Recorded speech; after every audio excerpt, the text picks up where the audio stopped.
Bună seara! Bine ați venit! Hristos a înviat!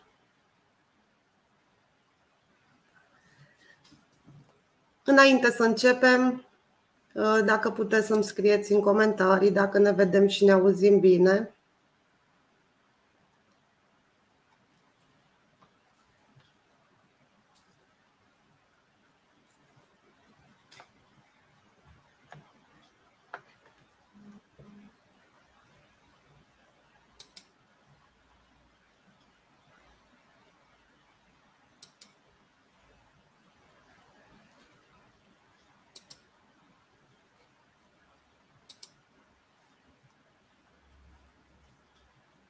Mă vedeți? Mă auziți?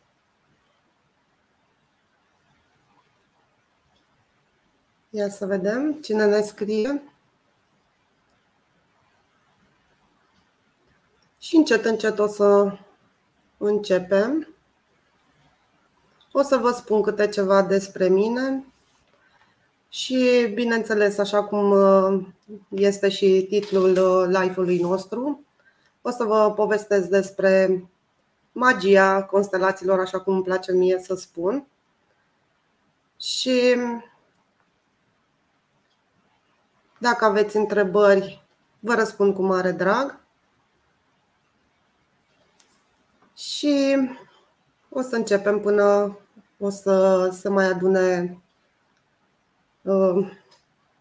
oameni, încet, încet.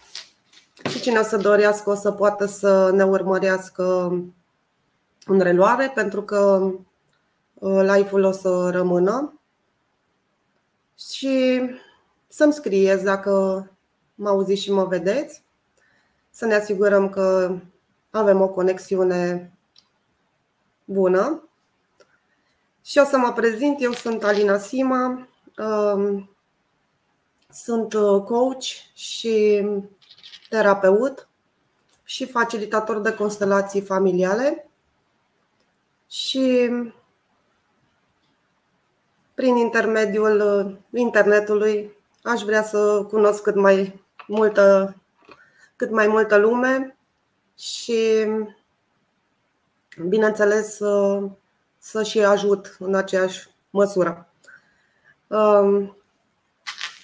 Să-mi scrieți, vă rog, la comentarii dacă se aude și se vede bine.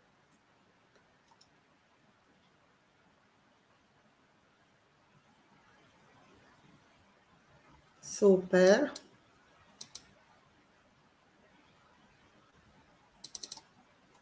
Și să începem. O să vă spun puțin și despre cum am luat-o eu pe drumul acesta. În urma a multor căutări și ani de terapie, am știut că se poate și mai mult și că există și mai mult. Și așa am descoperit constelațiile cu care am reușit să îmi rezolv așa zisele, în ghilimele, problematici cu care mă confruntam și mi-au adus foarte multe beneficii în viața mea personală și datorită adevărului pe care l-am căutat și l-am găsit în aceste constelații, am ajuns să nu mă mai despart de ele și chiar să povestesc despre ele oriunde mă duc și să ajut cât mai multe persoane cu ceea ce am dobândit. Bun, și acum o să vă spun puțin din acest proces terapeutic. Constelațiile sunt de două feluri. Există constelații interioare și constelații exterioare. O să vă spun prima oară despre cele interioare. Este un proces terapeutic interior. Noi îi spunem lucrul cu părțile, care are 8 pași și prin care noi ajungem la acele bagaje care ne-au fost transmise din generație în generație. Învățăm să ne conectăm cu corpul nostru, cu emoțiile noastre. Învățăm să despovărăm părțile de acele poveri cu care au fost încărcate.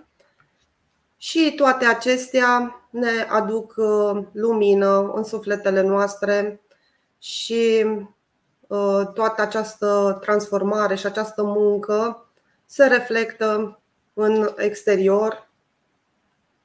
Practic, tot ceea ce trăim noi în viața de zi cu zi nu este altceva decât o reflexie a interiorului. Și tot timpul când nu găsim răspunsuri, totdeauna ele sunt în interiorul nostru. Bun. Mai departe, după ce despovărăm aceste poveri, aceste părți, emoții din noi care au fost rănite, care au suferit la un moment dat, ajungem la sinele nostru, la scânteia divină din care suntem creați și, practic, punem lumină pe toate aceste părți ale sistemului nostru și, odată ajunși la această putere interioară, realitatea noastră exterioară se schimbă și chiar îi impactăm și pe cei din jurul nostru, aducându-le acea lumină în viețile lor. Sper să rezonați cu ceea ce aceste informații pe care le primiți de la mine. Și dacă este așa, spuneți da în comentarii.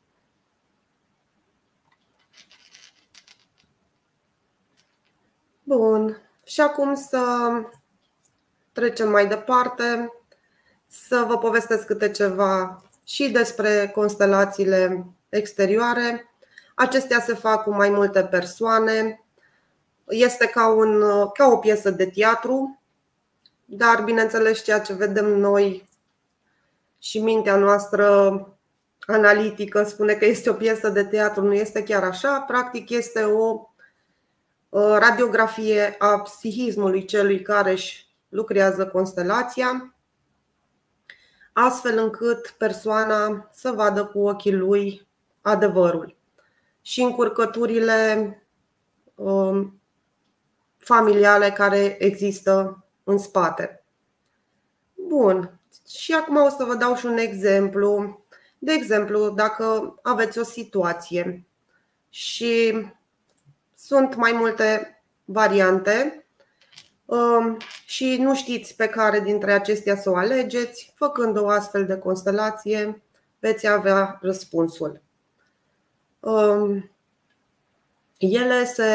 Aceste constelații exterioare se folosesc și pe persoane, totodată le putem folosi și pe obiecte, pe instituții și, practic, ne arată adevărul. Bun. Și în ultima perioadă sunt din ce în ce mai cunoscute aceste constelații datorită eficienței și profunzimii unde se poate ajunge cu ele și prin ele. Constelațiile au la bază 3 legi. Una dintre aceste legi este legea apartenenței. Fiecare aparținem unui sistem. A doua lege este legea schimbului, a da și a primi. Iar cea de-a treia lege este legea ordinii. Dacă aceste legi nu sunt respectate, apar dezechilibre în viețile noastre și totodată acele blocaje, acele încurcături pe care le avem cu toții la un moment dat în viețile noastre. Această metodă este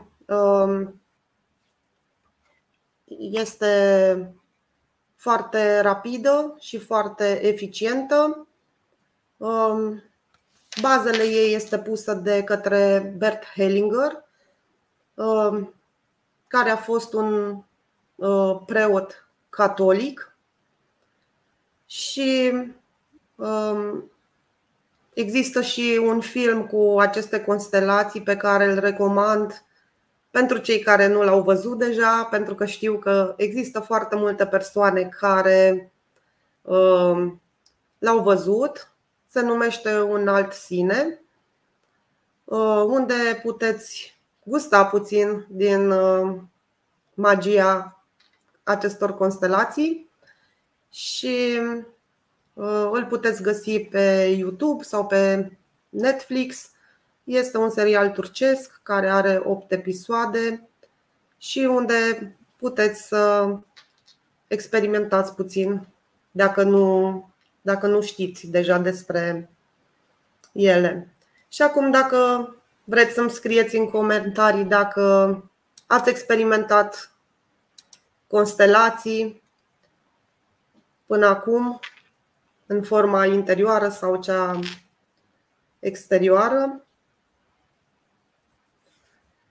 Și până scrieți, o să vă mai spun câte ceva o să facem și un exercițiu practic ca să îmi dați un feedback despre impactul interior pe care îl aveți. Și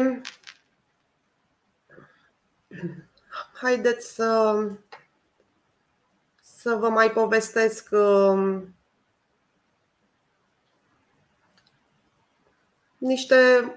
aș vrea să vă dau niște exemple de oameni pe care eu i-am întâlnit și care și-au rezolvat anumite problematici și chiar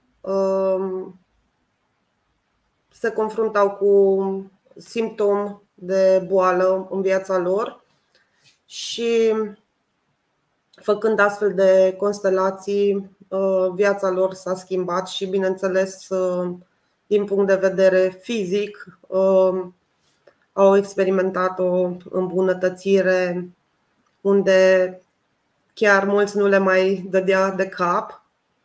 Am avut și colegi cu astfel de problematici.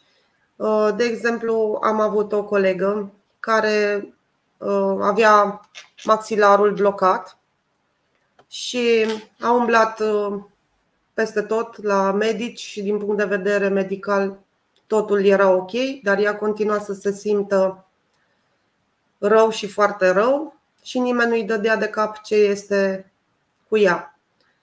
Făcând o astfel de constelație, a reieșit că era loială unei mătuși de-a ei, la care a ținut foarte mult. Aceea murise și ea a preluat toate poverile ei și acesta era motivul pentru care avea maxilarul încleștat, ceea ce se reflecta și în relația cu fetița ei. Și după ce a înțeles că fetița este o oglindă practică a ei, totul s-a schimbat. Bun. Și acum o să facem și împreună și acest exercițiu profund, interior. Și după aceea să-mi spuneți cum vă simțiți. Și acum vă invit să închideți ochii și încet, încet să mergeți în interior.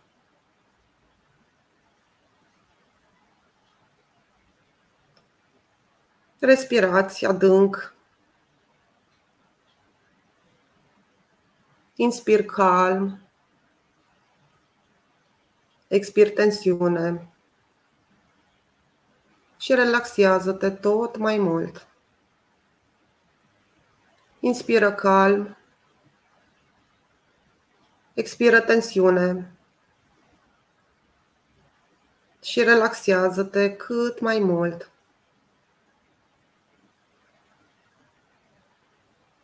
Asigură că corpul tău este relaxat din cap până în picioare.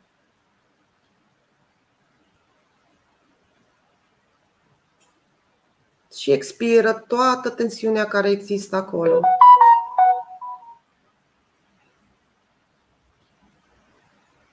Și acum scanează-ți tot corpul din cap până în picioare, încet, încet, în ritmul tău.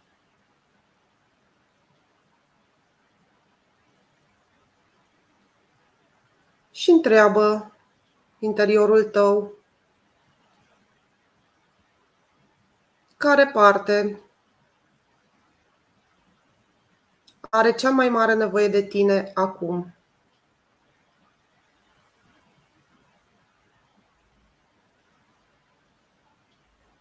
Și după ce ai găsit această parte,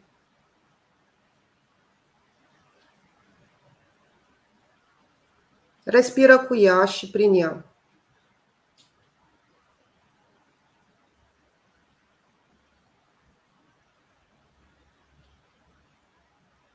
Și doar observă.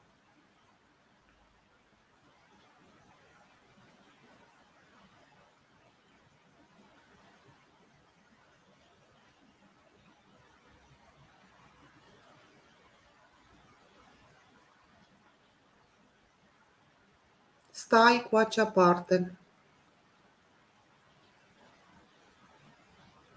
Oferă-i atenția ta.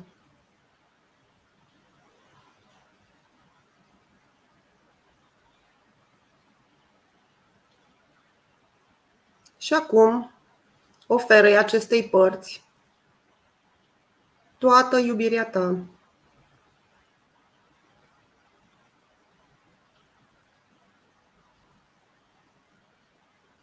Și încă puțin. Și încă puțin.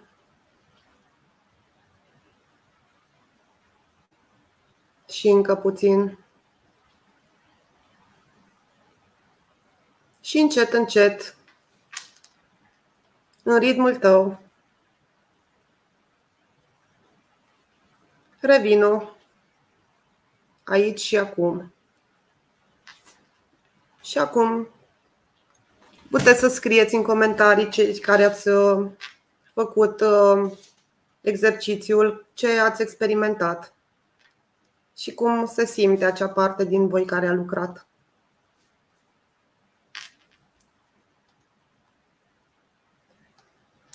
Bun, sper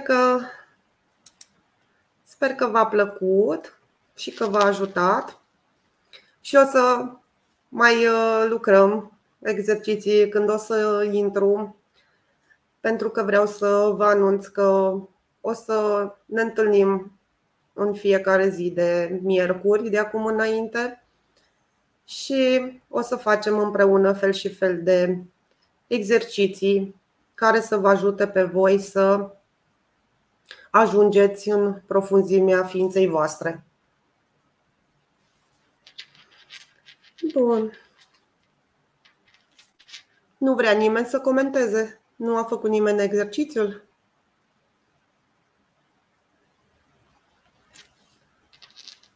Bun.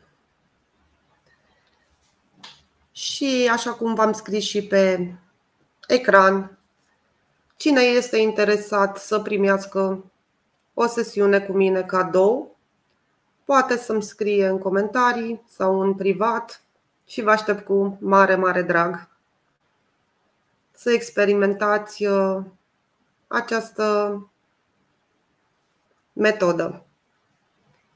Bun. Și acum o să mai vă povestesc câte ceva despre despre constelații.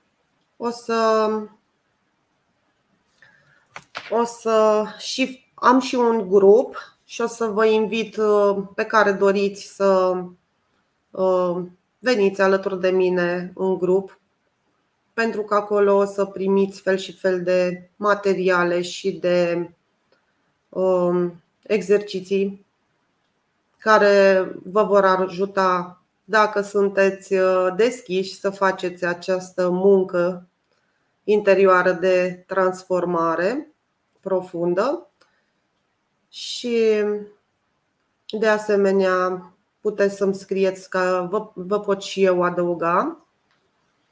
Și așa cum v-am spus, o să continuăm să vă mai spun câte ceva despre constelațiile exterioare, pentru că m-am uitat la ceas și mai avem timp de petrecut împreună. Bun. O să vă povestesc ce se întâmplă de fapt în acele piese de teatru, cum spune toată lumea. Practic se aleg reprezentanți care să reprezinte persoana care își lucrează constelația și acești reprezentanți sunt conectați la câmpul morfogenetic și practic simt tot ceea ce simte persoana care își lucrează. Și totodată, doar dacă asistăm la aceste constelații, se produc transformări în viața noastră, pentru că nu este neapărat să-ți lucrezi constelația ta pentru a beneficia de transformare. Este ok și dacă participi la constelația altcuiva. Și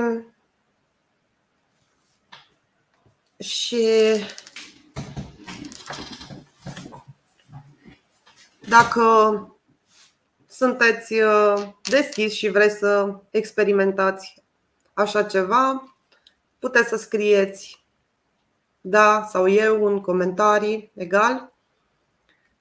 Și acum eu vă spun câte ceva așa introductiv, dar este mult mai mult în spate.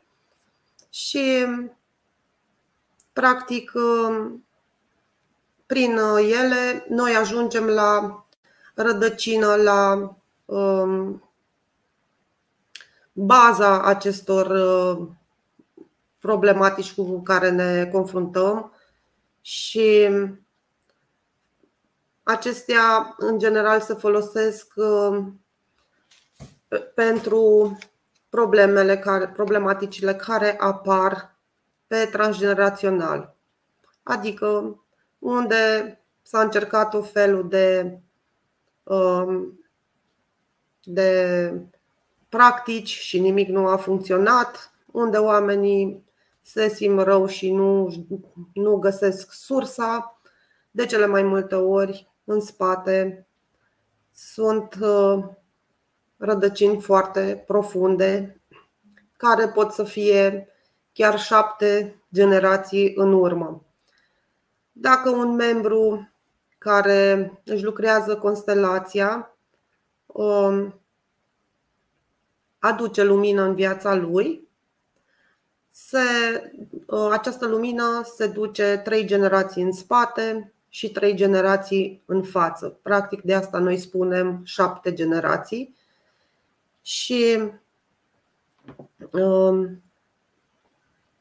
dacă un membru, de exemplu, dintr-o familie lucrează, are parte de această transformare, de acest lucru, practic tot sistemul de familie. De asta este o metodă terapeutică foarte căutată oameni în prezent și foarte cerută de foarte multe persoane, pentru că mulți au înțeles câte beneficii pot avea cei prezenți, cei din spatele nostru care au fost înainte, pentru că noi suntem cu toții interconectați, chiar dacă mulți dintre noi nu credem asta, practic noi toți suntem unul. Și cu cât mai mulți vom face acest proces transformator, cu atât mai repede va veni acea schimbare pe care cu toții ne-o dorim. Și așa cum spuneau și bătrânii înainte, pentru că ei nu aveau școală, dar erau foarte înțelepți și spuneau că schimbarea începe cu tine. La asta se referea. Și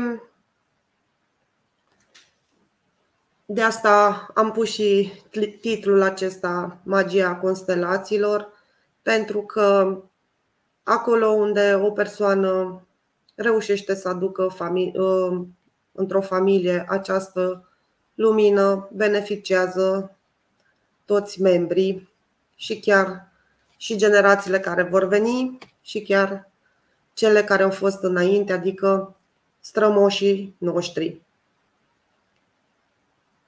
Și noi le folosim pentru că corpul nostru înmagazinează tot timpul greutățile, poverile. Deci asta rămâne imprimat în corpul nostru, în sufletele noastre. De asta ne confruntăm cu fel și fel de senzații, de tot fel și fel de trăiri care de multe ori nici măcar nu sunt ale noastre. Ele sunt preluate de la cei care au fost înaintea noastră. Și odată ce despovărăm aceste bagaje, nu le vom mai da mai departe la generațiile care vin după noi. Și e un pic, dacă nu ați avut contact și nu știți nimic despre constelații, pare un pic așa SF, dar în momentul în care le experimentezi, vezi practic că este adevăr pur și începi să simți și să vezi beneficiile reale. Acum vreau să îmi scrieți în comentarii dacă v-a plăcut ce v-am povestit până acum. Și vă încurajez să scrieți dacă n-ați mai fost niciodată într-un live.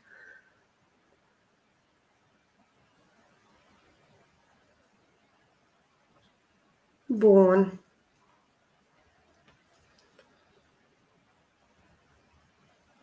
Și pentru data viitoare, când o să ne vedem, am pus titlul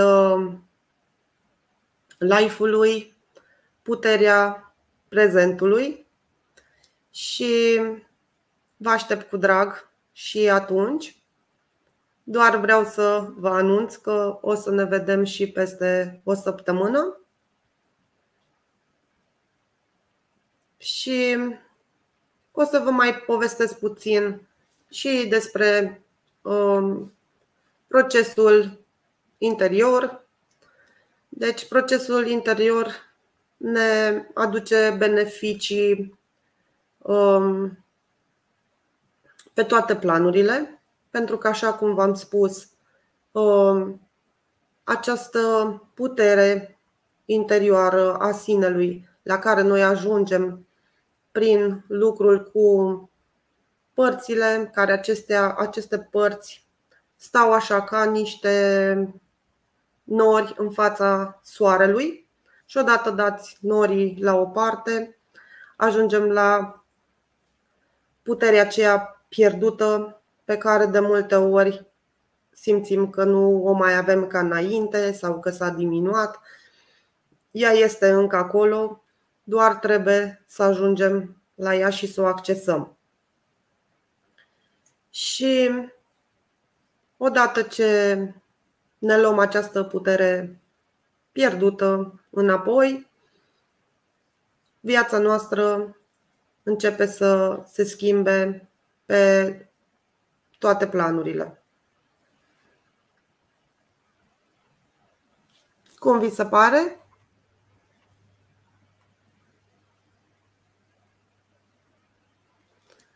Da, Nicoleta, uite, o să vă pun și vouă. Este ok. O să poți să vezi și reluare și este bine așa cum este, că ai putut să vii și îți mulțumesc pentru asta. Și faptul că suntem în seara asta aici mă bucură extraordinar, pentru că am ocazia să împărtășesc mai multor oameni din experiența mea și îmi face deosebită plăcere asta. Uite, zice Nicoleta Ion, unii oameni se regăsesc pe sine prin credință, însă sunt și oameni care au nevoie de îndrumări și teme în care pot înțelege mai ușor acest proces. Corect. Așa este. Bun.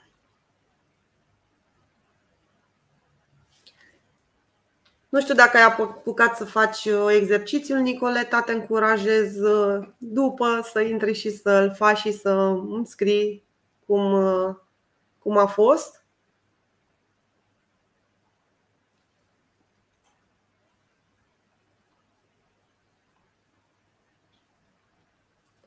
Și așa este, cum zici și tu, credința este foarte importantă. Practic, fără credință nimic nu se poate.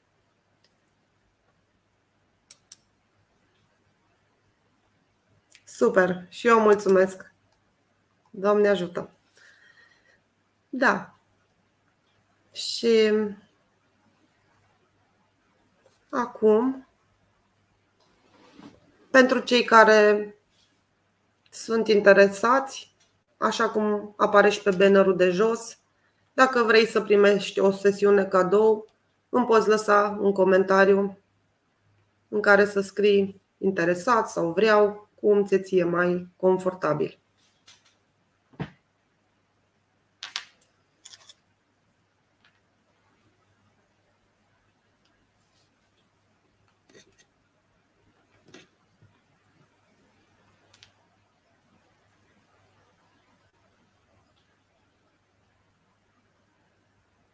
Bun. Și acum, dacă vreți să mă întrebați ceva sau puteți să-mi scrieți în comentarii, vă răspund cu mare drag.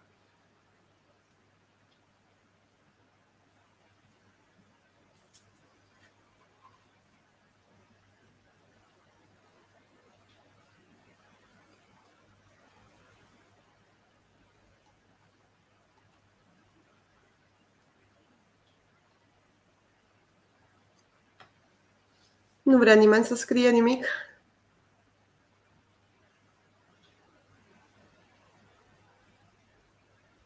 Dacă aveți curiozități sau orice întrebare legată de subiect, vă răspund cu mare drag.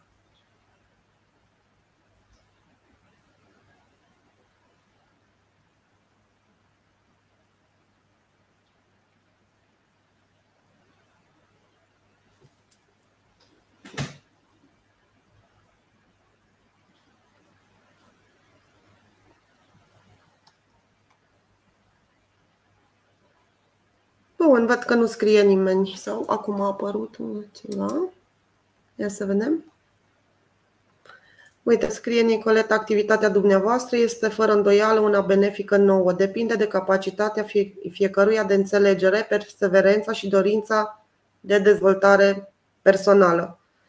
Mulțumesc, Nicoleta. Și da, într-adevăr, așa este, dar vreau să subliniez faptul că odată ce ne dăm voie și suntem deschiși să lucrăm cu noi, ni se schimbă automat și nivelul de percepție.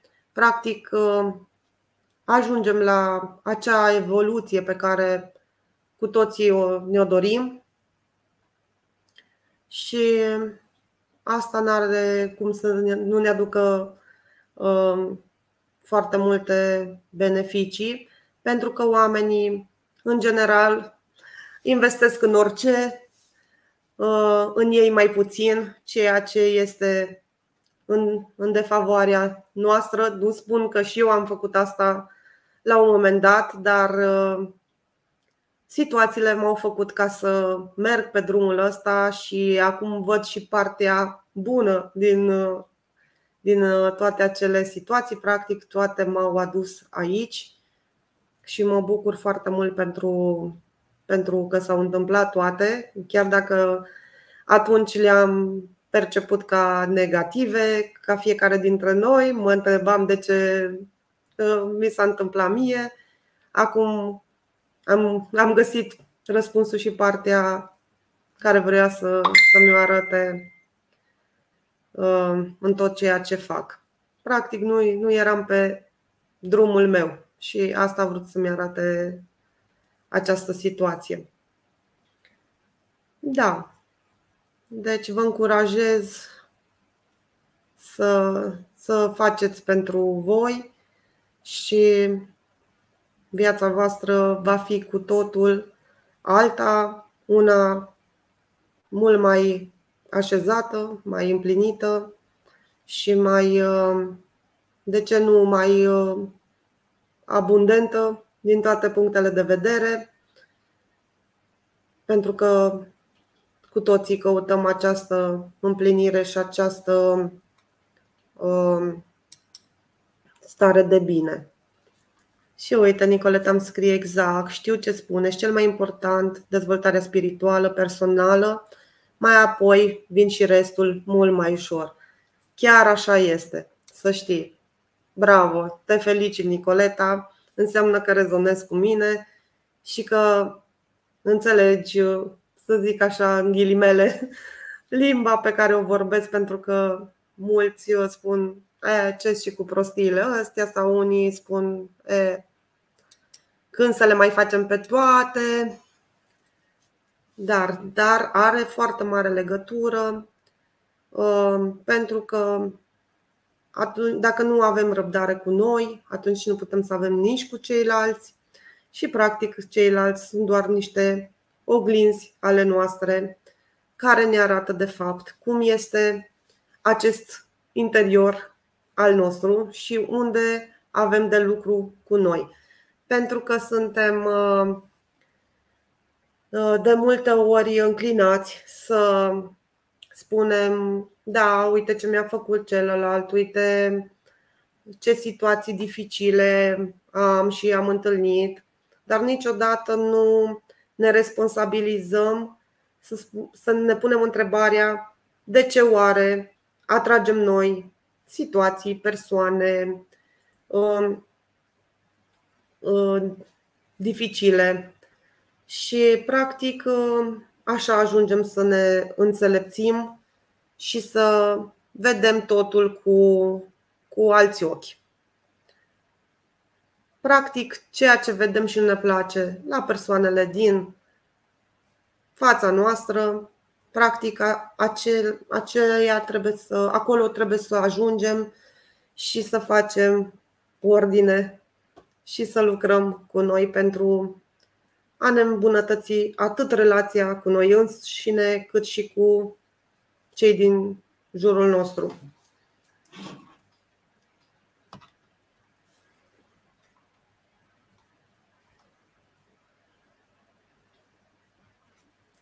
Bun. Mă bucur că cei care ați fost prezenți rezonați cu ceea ce eu am simțit să vă împărtășesc, pentru că nu m-am pregătit așa ca la școală. Practic am încercat să mă conectez la dumneavoastră și să rezonăm unii cu ceilalți. Pentru mine asta este foarte important și mi-aduce o satisfacție mare. Bun.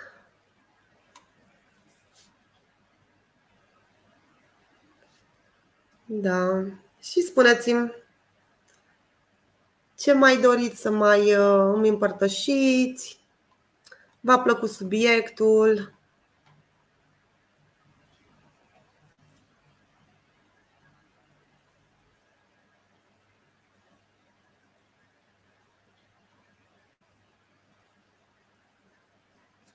Nicoleta ne-a mai scris ceva și o să pun că e interesant. Ne zice așa: mă întreba cineva zilele trecute ce fac și am răspuns senină, foarte bine. Iar răspunsul a fost: nu mai am auzit de mult pe cineva să răspundă foarte bine. Așa este, din păcate. Dragă Nicoleta, în toată nebunia asta în care trăim, oamenii tind să se plângă și să stea în starea de victimă, să se victimizeze și rar găsești oameni care într-adevăr se simt bine. Într-adevăr, este ceva foarte rar și cred că o să fie tot mai rar de acum încolo, pentru că oamenii s-au învățat să caute totul în exterior.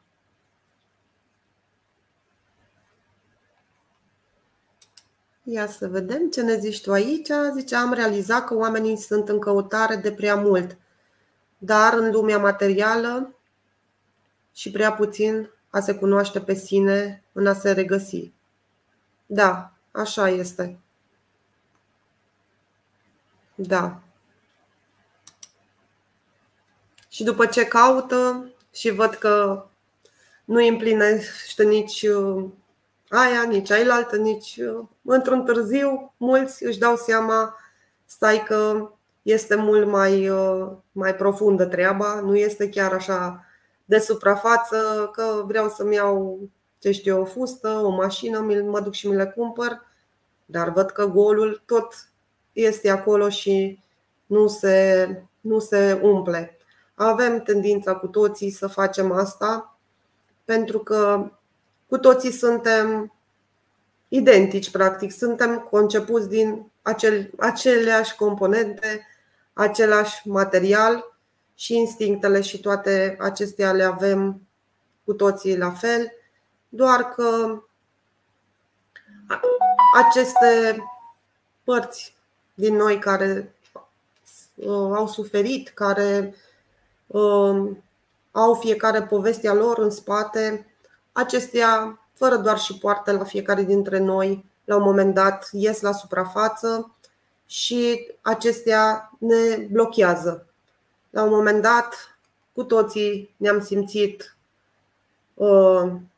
blocați sau fără energie sau fără chef de viață și atunci când ajungem la acestea și punem lumină pe ele și, așa cum ai zis și tu, Nicoleta, lucrăm cu noi și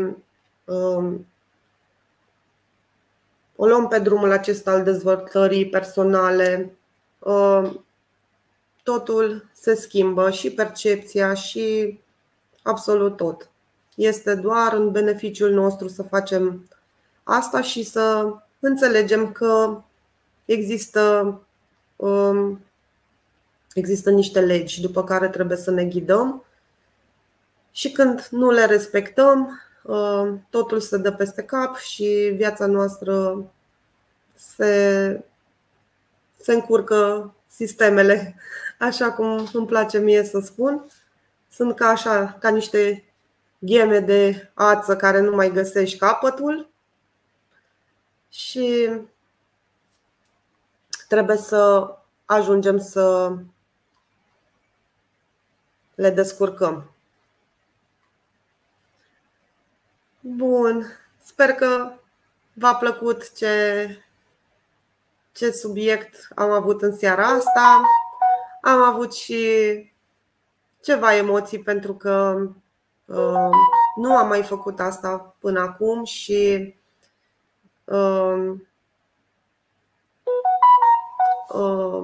am spus că dacă vreau să ajung la cât mai mulți oameni, la cât mai multe suflete, o să îmi dau voie să fac și înregistrări de genul acesta. Și mie personal mi-a plăcut foarte mult întâlnirea cu voi și interacțiunea și întrebările. Și asta mă motivează în mod plăcut să ne mai revedem. Și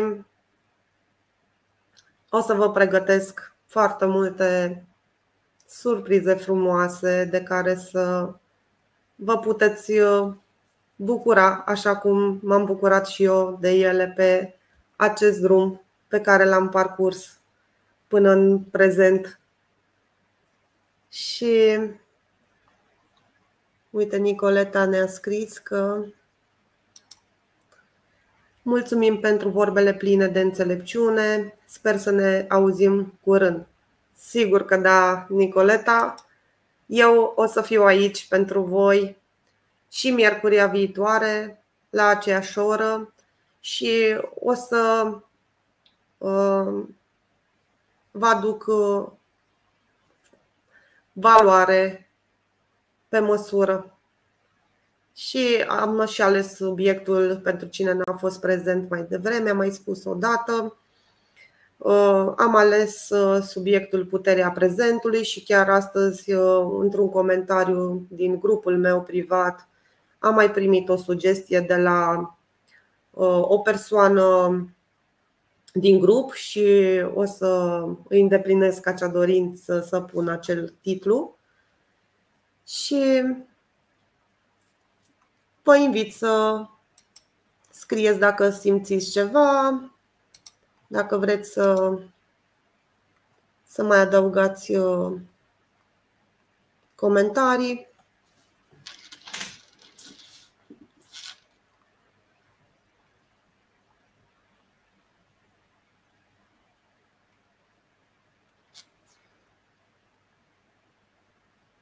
Sper că ați avut o seară frumoasă alături de mine și vă aștept cu foarte mult drag și săptămâna viitoare, unde o să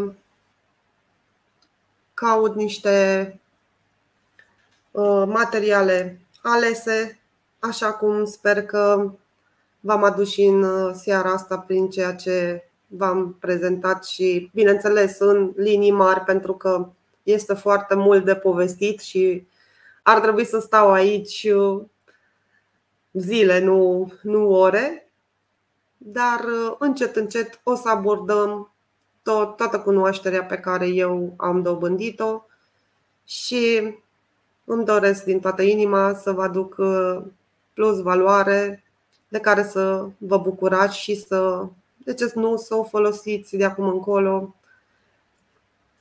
în viețile voastre și de ce nu, poate să vă sclipiască o idee, să puteți să ajutați la rândul vostru și voi pe alți oameni, așa cum am decis să fac și eu.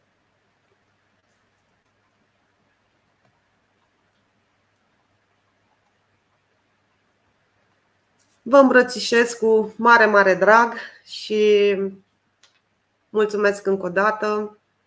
Ne vedem miercuria viitoare. Până atunci să aveți parte de o săptămână minunată, așa cum sunteți voi. Seară plăcută, numai bine!